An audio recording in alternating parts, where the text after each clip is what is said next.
Hey guys, Sen here. I am back after graduating college to the clan capital where I have been playing in the number 2 clan in the world of Foons as well as the number 8 clan which I run, Balloon Skies. Now, one of the major things that separate the top clans in the world from the rest are the ability to get one-shots, and particularly non-default layout one-shots. In the clan capital, you're supposed to use multiple attacks to finish off a district, but that's not always the case. Against certain districts, namely Balloon Lagoon and Builder's Workshop, if they're low level enough and they have a bad layout, you can actually take them out in one go with Sparky Haste Graveyard, and let's break that down today. And a quick shout out before we begin, if your clan is not already a Capital Hall level 10, you can join our Discord server where we'll be hosting an ongoing giveaway where you can level up your clan all the way to level 10. More details at the end of the video. Alright, so non-default one-shots are some of the hardest attacks to pull off in the clan capital because they require basically perfect attacks, and even top clans struggle against these. I'll be the first to admit that I make tons and tons of mistakes, missing tons and tons of these. For every success, I'll have around 599%. They're so brutal, and it's basically only possible against two districts, Balloon Lagoon and Builder's Workshop. I do Balloon Lagoon at the Foons, and so I'm going to be sharing you some tips that I use. So the bases where it's possible against are bases like these, usually that are close to default. You can see there's a lot of default ruins with the DH4, DH3, and some of those early level point defenses at the very start, but the left hand side is completely moved with the rocket artilleries, and so you can't use the normal default one-shot strategy against this. But against Balloon Lagoons that look like this, I have a very cookie cutter formula, and this is how I typically approach them. I'll start off with a giant Sparky going towards the air bombs, giant to help tank and pull some traps, barb in behind to clear the trash buildings in behind to open up the map for deployment.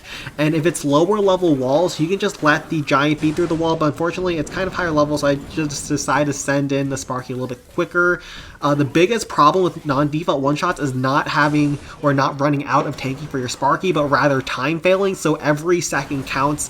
Against Balloon Lagoons that look like this, time is usually not the biggest factor. You actually sometimes will run out of troop space tanking on the backside Infernos, but if you map everything out correctly, you should be good to go. Now, against Balloon Lagoons like this, where there's no air defenses, make sure you check that there's no air defenses and there's just spear throwers and rocket artilleries. I will use a dragon towards the left-hand side as the Sparky goes right towards all of the point defenses, and the purpose of the dragon is to clean up the rocket artilleries and all that damage, of course, but also to save a lot of time on the clock, because if you do this with the dragon, you will almost never run out of time. And then you can either use a frost to slow down the rocket artilleries, or I usually prefer, if possible, to use graveyards to make sure that the rocket artilleries are distracted on my dragon's approach. Because there's a close compartment with the rocket artillery over here, ramps will actually go forward, and I can use some of those ramps to tank some of those spear throwers and some of that damage from the dragon as my Larry start getting going. But on the right hand side, notice how I used that barb to chip down the multi-cannon that the Sparky wasn't able to one-shot. Once again, time is a big factor, and barbarians are very good at chipping down low defenses that you can't one-shot with the Sparky, and saving 4 seconds on the clock can make a huge difference towards the end of the attack. But the dragon, because that Larry was distracting, or that graveyard was distracting so well with the Larrys, it's going to be very healthy as it burns through the rocket artillery, and will have enough to finish off the spear thrower and all the cannons toward the right hand side. This bomb tower could not get one shot, but I only had one barb left, so instead of using the barb to finish off the bomb tower, I instead go for a ram to open up the wall towards the right hand side, let Sparky in towards that wall break if needed later, and then use those barbs inside to finish off that 1 HP bomb tower. So great call by me over there. There's a lot of decision making towards the backhand side of non-default one-shots based on what troops you have left in your bar, and so you have to use everything to the fullest potential, and Sparky's going to finish off the entire core, finish off the Tesla, and at this point I have 4 rams, a barrel, and a barbarian. And then you want to take a look at your inventory. So those are the troops we have left. We have a low health dragon that's going to finish off the district hall, as well as a bunch of trash buildings. Sparky's going to beat through the wall. If it was a low level wall, because I have more than a minute left, I would have just let Sparky beat through the wall, but once again, high level wall, we might run into time issues. I don't want to risk it. I will use a ram to beat Sparky through the wall, but Sparky is very high HP at this point, and so we actually can let Sparky get locked onto by spear throwers and cannons, but you can never let Sparky get locked onto by an Inferno Tower and get fully ramped up against, because that will melt through your Sparky. So that's the one thing that we have to make sure that Sparky never gets ramped up against by. and we'll use the rest of our troops to make sure that happens. Even if Sparky gets locked onto by the rock artillery, that is fine at this point. The cannons lock onto Sparky. I'm totally cool with that. As long as the Inferno Towers can go down before killing my Sparky, I'm fine, and I will use that last ram if needed, but those Larrys are doing a great job almost killing the Inferno Tower, but Sparky will never take too much damage from it, and will finish off that Inferno Tower in one shot. And now Sparky is just looking towards those last few defenses. I have plenty of time, a ram still in the bag that I don't even have to use towards the end of this attack, but these will always come close. This is actually one of the more overkill non-default one-shots, if you would believe that, with Sparky at 20% HP. They're usually, everything is at 0 HP. You have 0 seconds left on the clock, and that's how you can get these done. But this was a very nice one that was executed very well. So let's take a look at another close to default Balloon Lagoon. Once again, you can see a very similar trend here with all of these little buildings on the entry that Sparky's going to go through as it works towards the core. A lot of ruins on the back end side. This Inferno Tower was moved from the original position. On that first attack, you saw the Inferno Tower was closer towards these cannons, and on this attack, they were moved further out.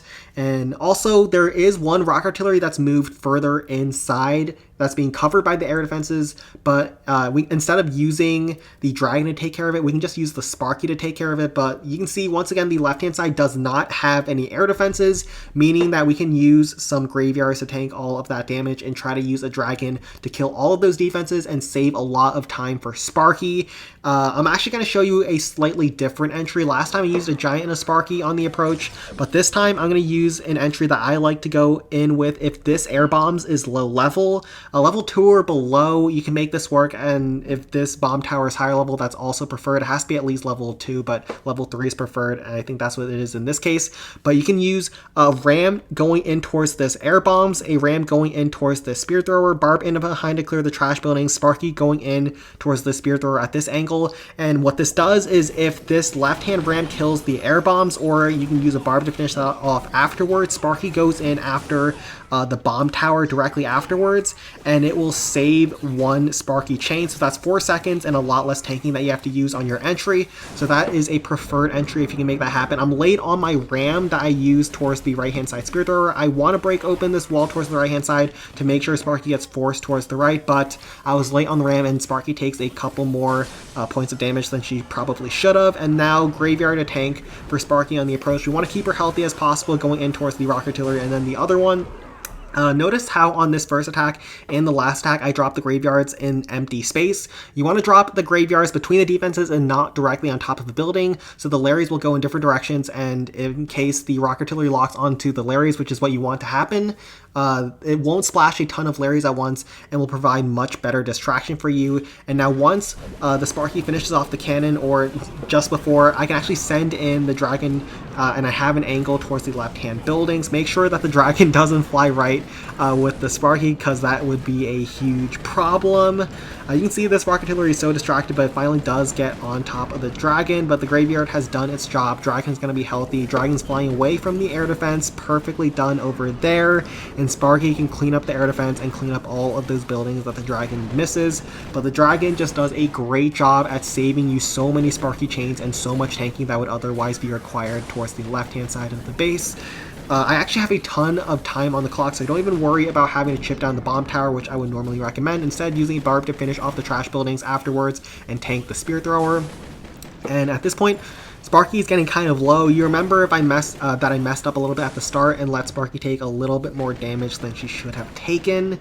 And that's coming back to bite me a little bit, but we just have to be a tiny bit careful on the backside rock artillery. I can't let Sparky get locked onto by a bunch of defenses on the backside, but let's take a look at our inventory. Once again, you have to make a bunch of split-second decisions towards the end of the attack to see how you want to finish off the base. I clearly have enough with 5 rams and 2 barbs and a barrel, but let's see how we can effectively use them. We have to use a barrel towards the backhand side Inferno Tower, so I'm thinking that I can't use the barrel at the very start, and in order to tank this Inferno Tower, rams would be ideal heal and also tank the rocket artillery, because Rams are better at tanking the Inferno Towers than the Barbarians are. And because this is a level 4 Inferno Tower, I know that it will take me more than 2 Sparky shots to finish this off. So I'll use a Barb to try to chip it down so a Sparky can actually 2-shot that Inferno. So Sparky is moving her way in before she gets locked onto.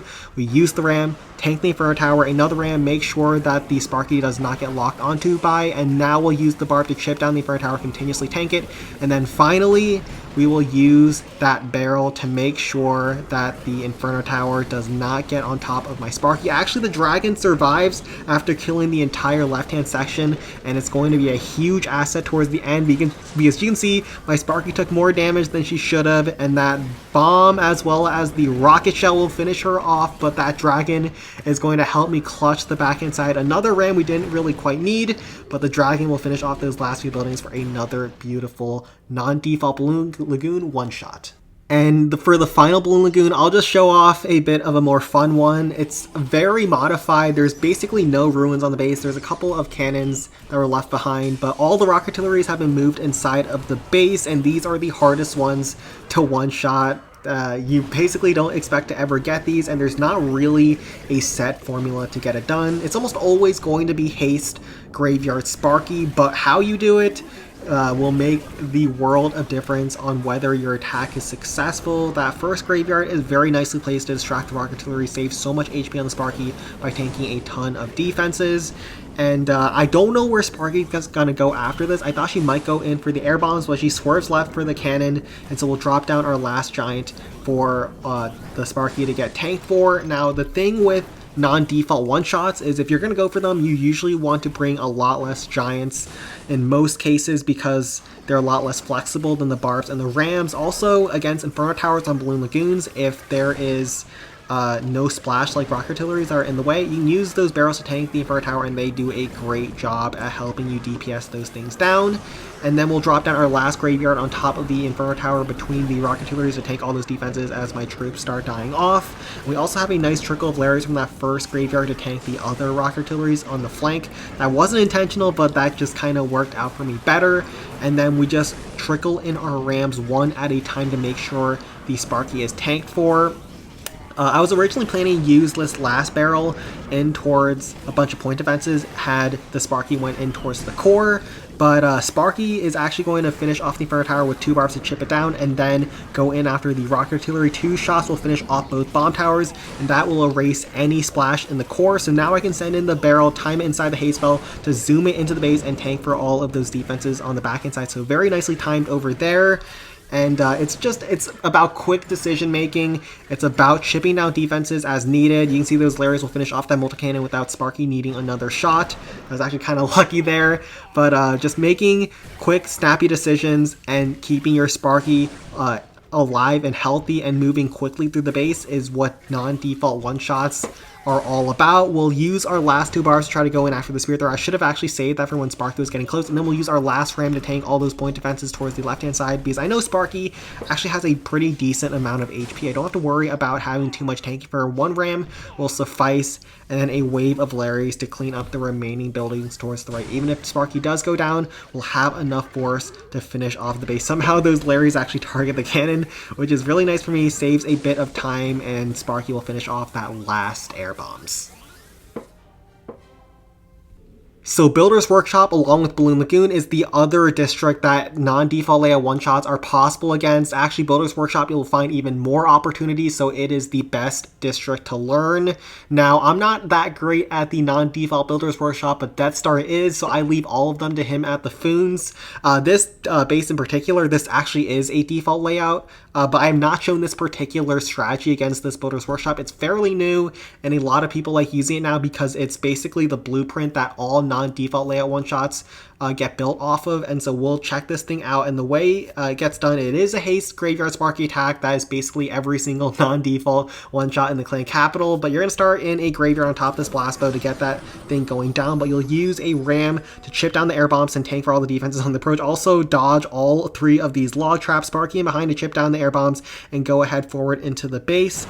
Then we will drop down a Ram towards the multi-cannon as well as 2 barbs to finish that thing off, so Sparky skips that as well as tanks for the Sparky going in towards the wizard tower. A barb after the air bombs to chip down the air defense to save some more time. You can see the graveyard is going to start working through the blast before Sparky ever gets there. It will go down. Another graveyard on top of the giant cannon, tank all the cannons, as well as chip down the giant cannon in case it's maxed and needs some chip down to get 2-shot. Another 2 rams. You notice how the first ram did not break this junction, and that way the other rams get a better angle and will pull some zap traps and go forward and pull some more zap traps. Those bars in behind are so good from the rams, and that's why those rams are so good on non-default one-shots. Notice how he brought 0 giants on this attack. He recommends bringing a ton of rams and then filling out with barbarians. Those barbs are so good against Builder's Workshop because there's a lot of multi-cannons, air bombs, and the crushers of multi-cannons are level 3 or higher. You can't one-shot them in a lot of those other defenses. You can't one-shot them either, but with the help of the barbarians to chip down those defenses, you can actually get the one-shots against them as well as tanking all of the other damage. So this crusher isn't going to get one-shot, so he'll use a barbarian to finish that afterwards.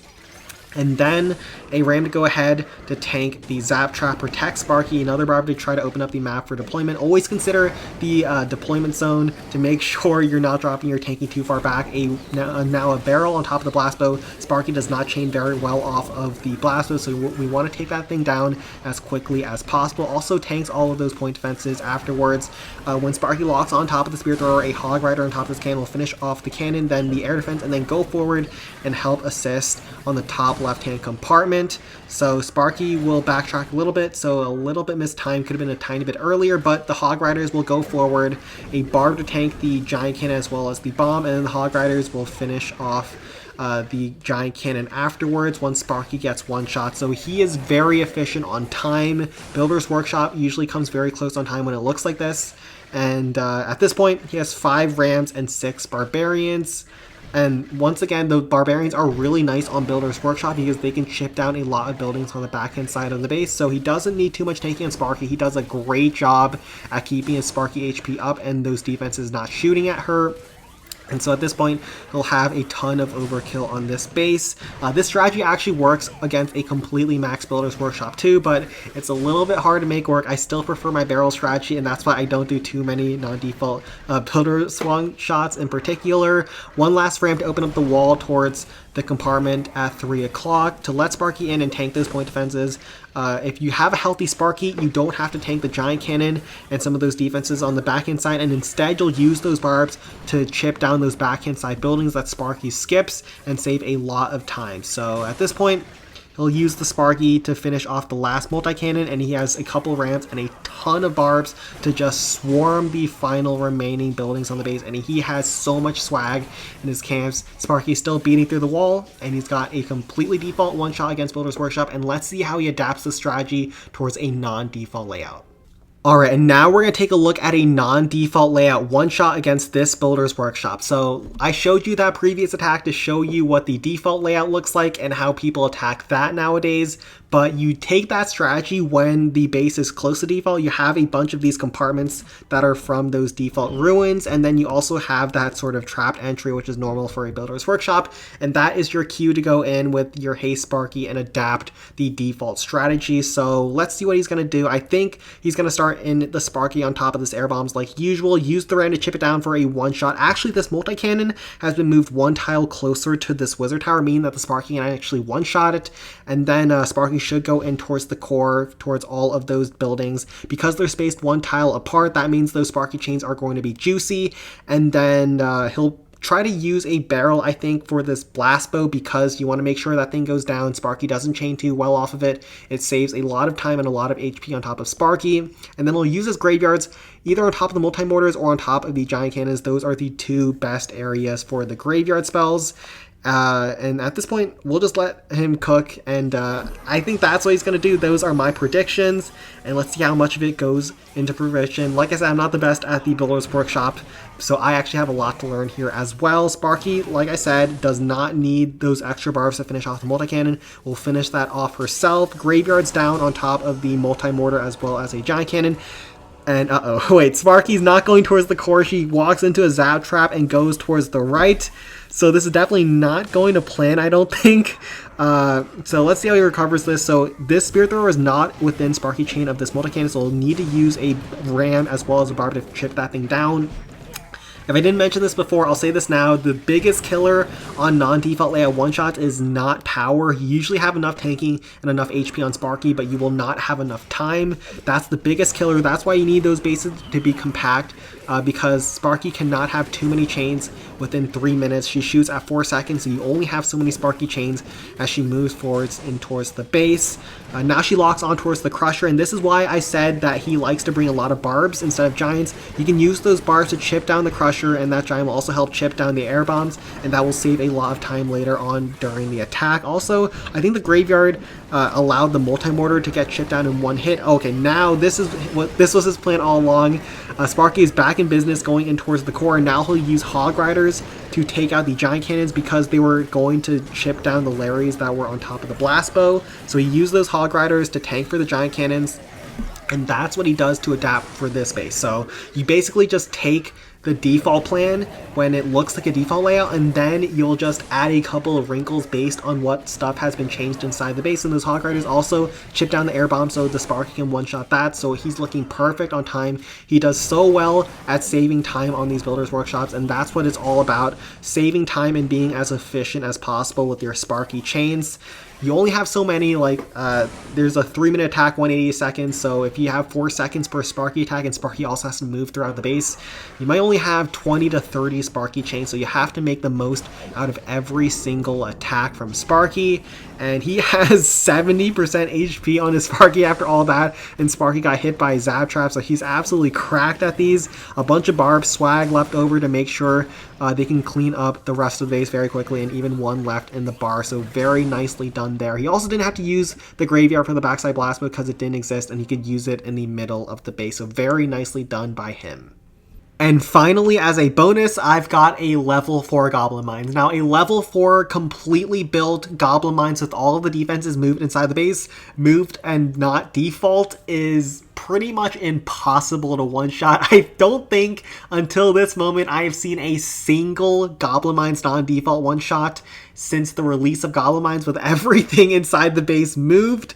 And so I was not planning to one-shot this base at all, but sometimes miracles can happen. I don't know what happened, but let's break this down. So starting off, we're going to go in with the Hey Sparky as usual. Because the Goblin Mines have the goblins, you want to bring more barbarians than normal, and so we have 11 barbs, one to clear those initial trash buildings and some others to kill some goblins. Now, that's not the most efficient way to kill goblins. The most efficient way to kill goblins is just like this, when you have a giant in front tanking. That's why you also bring more giants. The Goblin Thrower throws the goblins at the giants, and the giant holds those goblins in place for those Sparky splashes to finish a ton of goblins at once, and then those barbs can go in behind to chip down the rest. Now, once again, you want to be cognizant of time. I wasn't going for the one-shot, but still, time is a good thing to save whenever possible. Also, we pulled out another Goblin Barrel with that one Barbarian, chipping down the air bombs and letting Sparky one-shot and go forward. Now, we're going to use our graveyards inside the base to help distract the defenses as my troops start dying off on Goblin Mines. The goblins also give you Larrys once they die off, but you'll notice I dropped my second graveyard on top of this giant cannon. In hindsight, had I planned this base more, I would not have done this because there's a wizard tower covering it. Even though it's good to drop graveyards directly on top of giant cannons, the wizard towers can kill your Larrys and a bunch of them through their shields, which is a huge problem. But it somehow works out for me even better, so it was unintentionally a stroke of genius, and you'll see why. Also, it distracts the Inferno Tower, so my Sparky doesn't get locked onto too quickly, and 2 shots because the Inferno Tower and the Minion Hive are low level will finish that all off, so juicy Sparky chain there. Then Sparky goes forward to the Blast Bow. In hindsight, once again, I should not have used the Barbarian because had I let Sparky get one shot, she would have chained down all of the cannons in behind that were touching the blast bow. But once again, it was an accidental stroke of genius because Sparky gets pulled forward towards the left-hand side and will go towards the bomb tower afterwards, finishing off all these cannons instead of going towards the core, towards the cannon. And so there's a couple of stray goblins from the Goblin Thrower on the right-hand side, but now you can see the full genius of what I unintentionally did. As my troops start dying, I get Larry spawning on top of the giant cannon. And because the giant cannon is enclosed inside walls and I haven't opened up that wall and there's no fences either, those goblins are stuck behind the walls and they can't move. And so as my Sparky's still working its way forward, somehow it finds a Tesla that perfectly allows me to chain that spear thrower down afterwards. My Sparky will slowly work through the top side, and almost all the goblins are stuck with the giant cannon, and also the rest of the goblins, I get lucky here because I only have one barb left, get chained down off of the multi-mortar. Now, at this point, like I said, I was not planning to one-shot this space, but at this point, I realized that it was a real possibility because there's not too many defenses left. I have one barb, 3 giants, 3 ramps. How am I going to finish this space? If I am to one-shot the space, I have to destroy every building, meaning that I have to get rid of all of these trash buildings over here. If I try to leave my Sparky to try to clean that up, I'm going to time fail, so I have to use my last barbarian to clear the remaining trash buildings, and that's why it was genius to pull all the goblins on top of the giant cannon. Now a giant to tank all those spear goblins, and one Sparky chain will finish that all off. I was intending to use another ram to get those barbs going to try to finish off the remaining huts, but there was a closed compartment that pulls my rams forward and those barbs inside die. But at this point, we're going to use one more ram to break Sparky forward towards those remaining defenses in the core. The Barbarian luckily did not face any zap traps, and one more ram because there's no more closed compartments. Rams can target any wall, so we can send in that ram towards that wall to try to clean up those bottom 2 huts that are a little bit away from the rest of the troops. The graveyard that was initially on top of the blast will clean up the district hall. There's usually a bunch of district hall zaps near that district hall towards the left-hand side, but Larry's are immune to those traps. And just like this, not only did I get this Goblin Mines, this was an overkill with Sparky having a bunch of HP remaining and a ton of time on the clock. This hit was wild. A ton of mistakes that somehow ended up working in my favor, and possibly the first level 4 Goblin Mines at 9.9k non-default one-shot I've ever seen. Alright, I hope you guys enjoyed today's video. As for the capital gold giveaway, a lot of top players that are on our Discord server do not need their capital gold. They just let it overflow as they do their attacks, or they dump it into all clans that they will never use. And so instead, now they can go dump it into some newer clans to help people get all the way to capital level 10, which I know is what I focus my videos on. So make sure you join the Discord server for that, and we'll have steps on how to enter the giveaway in the announcements. But like and subscribe if you enjoyed today's video, and take care.